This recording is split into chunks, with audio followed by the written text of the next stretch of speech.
नेपालमा कोरोना संक्रमितको संख्या 548 पुगेको छ। आज बिहान थप 32 जनामा कोरोना संक्रमण पुष्टि भएको हो।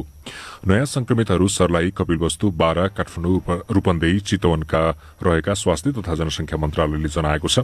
राष्ट्रिय जनस्वास्थ्य प्रयोगशाला काठमाडौँमा गरिएको परीक्षणमा कपिलवस्तुको बाणगंगा नगरपालिकाका 17 देखि 42 वर्षसम्मका 7 पुरूष र एक 27 वर्षीय महिलामा कोरोना पोजिटिभ देखिएको हो। सर्लाहीको गोडैता र कबिलासी नगरपालिकाका 13 जना पुरूषमा कोरोना संक्रमण पुष्टि भएको मन्त्रालयका सहप्रवक्ता डाक्टर समीर कुमार अधिकारीले जानकारी दिनुभयो। उहाँका अनुसार काठमाडौँका 35 वर्षीय पुरूष र बाराको करैयामाई गाउँपालिकाकी 37 वर्षीय महिलाको पनि कोरोना रिपोर्ट पोजिटिभ आएको छ। यस्तै प्रादेशिक जनस्वास्थ्य प्रयोगशाला भैरहवामा गरिएको परीक्षणमा रूपन्देहीका 20 देखि 55 वर्षका 8 जना पुरूषमा संक्रमण पुष्टि भएको मन्त्रालयले जनाएको छ। भरतपुर अस्पताल कोभिड-19 प्रयोगशालामा गरिएको परीक्षणमा चितवनको भरतपुर महानगरपालिका 6 का 52 वर्षीय पुरूषमा पनि कोरोना पोजिटिभ देखिएको सहप्रवक्ता अधिकारीले जानकारी दिनुभयो। नेपालमा अहिलेसम्म 70 जना संक्रमित निको भएर अस्पतालबाट डिस्चार्ज भएका छन् भने कोरोनाकै कारण 3 जनाको मृत्यु भएको छ। यसैबीच बारामा आज बिहान संक्रमण पुष्टि भएकी 37 वर्षीय महिला यसअघि संक्रमित संचारकर्मीको श्रीमती भएको बाराका प्रमुख जिल्ला अधिकारी रुद्रप्रसाद पण्डितले बताउनुभयो। बाँकेको नरेनापुर गाउँपालिकाबाट फरार भएका एक संक्रमितलाई प्रहरीले आज नियन्त्रणमा लिएको छ। नरेनापुर 3 नेपाल राष्ट्रिय प्राथमिक विद्यालय शंकरनगर कोटियाको क्वारेन्टाइनमा रहेका 12 संक्रमित मध्ये कोरोना पुष्टि भएसँगै गैराती फरार भएका एकजनालाई बिहान 3 बजे फेला पारी नेपालगंज ल्याइएको जिल्ला प्रहरी कार्यालय बाँकीका प्रहरी उपरीक्षक वीरबहादुर ओलीले जानकारी दिनुभयो। संक्रमित पुष्टि भएपछि आइसोलेसन केन्द्रमा व्यवस्थापनका लागि नेपालगंजबाट एम्बुलेन्स सहित सुरक्षाकर्मी र स्वास्थ्यकर्मीको टोली नरेनापुर पुग्दा स्थानीयवासीले अवरोध गरेपछि संक्रमित क्वारेन्टाइनबाट बाहिर निस्किएका थिए। उनलाई गाउँमै लुकेर बसेको अवस्थामा फेला पारेको प्रहरी उपरीक्षक। तीव्र गतिमा फैलिरहेको कोरोना भाइरसबाट स्थानीय जनप्रतिनिधि पनि संक्रमित हुन थालेका छन्। कपिलवस्तुमा आज बिहान पुष्टि भएका 8 जना कोरोना संक्रमित मध्ये 1 जना वडा अध्यक्ष रहेको पुष्टि भएको छ। बाणगंगा नगरपालिकाका 1 जना वडा अध्यक्षमा पनि कोरोना संक्रमण देखिएको नगरपालिकाका स्वास्थ्य शाखा प्रमुख ठगराज पौडेलले थाहा संचार नेटवर्कलाई जानकारी दिनुभयो। यसअघि हिजो भक्तपुर नगरपालिका 9 की 42 वर्षीय महिला जनप्रतिनिधिमा पनि कोरोना देखिएको थियो।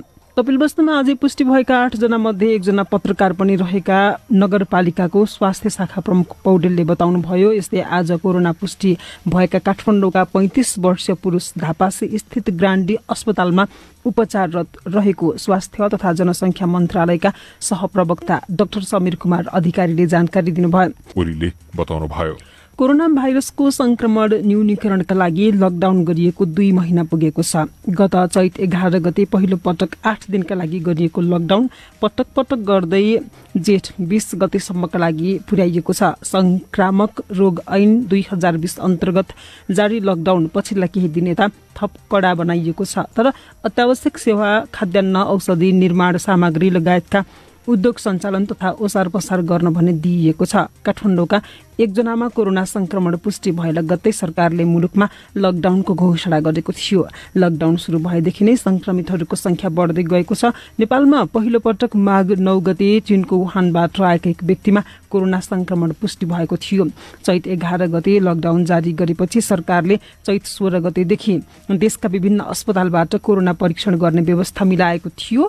अहिले देशका विभिन्न प्रादेशिक अस्पताल तथा अञ्चल अस्पतालबाट समेत कोरोना भाइरसको परीक्षण हुने गरेको छ। प्रदेश 5 सरकारले आर्थिक वर्ष 2077-78 को नीति तथा कार्यक्रम आज प्रदेश सभामा प्रस्तुत गर्दैछ।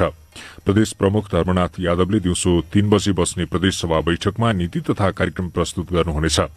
असार 1 गते प्रदेश सभामा बजेट पेश गर्नुभन्दा कम्तीमा 15 दिन अगावै नीति तथा कार्यक्रम पेश गर्नुपर्ने प्रावधान अनुरूप आज नीति तथा कार्यक्रम प्रस्तुत गर्न लागि हो। आर्थिक वर्षको अन्तिम चौमासिकमा कोरोना संक्रमणका कारण शिथिल बन्न गएको प्रदेशको अर्थतन्त्रलाई पुनः चलायमान बनाउने गरी नीति तथा कार्यक्रम तर्जुमा गरिएको प्रदेश योजना आयोगका उपाध्यक्ष प्राध्यापक डाक्टर ईश्वर गौतमले बताउनुभयो। कृषि क्षेत्रमा मानिसको आबद्धता कम हुँदै गएको सन्दर्भ र अब बढ्न सक्ने बेरोजगारको समस्यालाई हल गर्न प्रदेश सरकारले कृषि क्षेत्र र कृषिजन्य उद्योग केन्द्रित कार्यक्रमहरू प्राथमिकतामा राखेको उहाँले बताउनुभयो।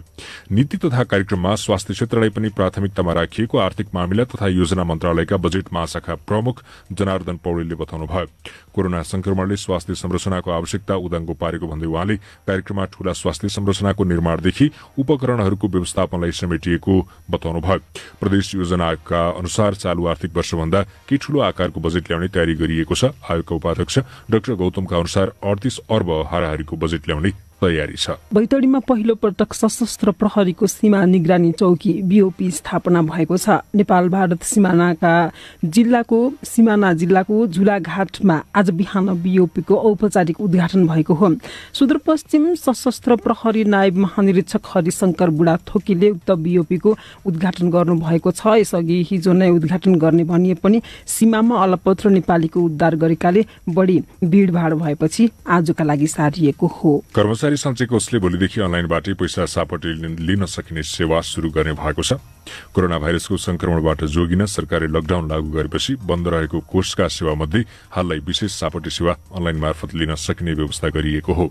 सञ्चयकर्ताले अनलाइन प्रणालीबाट हाललाई न्यूनतम 20,000 देखि अधिकतम 10 लाख रुपियाँसम्म माग गर्न सक्ने कोषले जनाएको छ।